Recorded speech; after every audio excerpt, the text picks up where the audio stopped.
सर्वपक्षीय बैठकीमध्ये विरोधकांची असलेली अनुपस्थिती आणि त्यानंतर सत्ताधाऱ्यांकडून त्यांच्यावरती करण्यात आलेले हे आरोप समोर आहेत। त्यामुळे आज कशा पद्धतीने यावरती उत्तर येताना दिसू शकेल?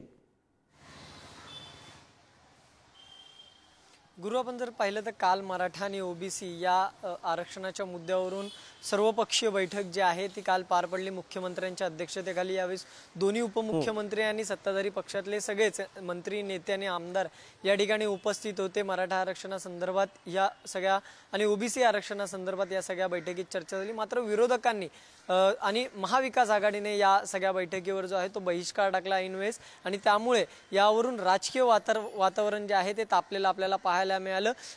त्यामुळे जर आपण मुख्यमंत्री किंवा उपमुख्यमंत्री यांच्या प्रतिक्रिया जर ऐकल्या असतील तर त्यामध्ये त्यांनी थेट असं म्हटलंय की आपली राजकीय पोळी भाजण्यासाठी हा सगळा फक्त आरक्षणाचा मुद्दा पेटवून ठेवला जातो। मात्र अशा बैठकांना, अशा चर्चांना मात्र अनुपस्थित दाखवली जाते। खरं तर ही बैठक जी आहे ती दोन्ही जे समाज आहे त्यांच्या आरक्षणाबद्दल यातून काहीतरी समन्वय आणि या चर्चा करण्यासाठी ही बैठक जी आहे ती सर्वपक्षीय लावण्यात आली होती। मात्र विरोधकांनी यावर बहिष्कार टाकला। त्याचबरोबर या बैठकीत जे आहे प्रकाश आंबेडकर जे आहेत ते उपस्थित होते।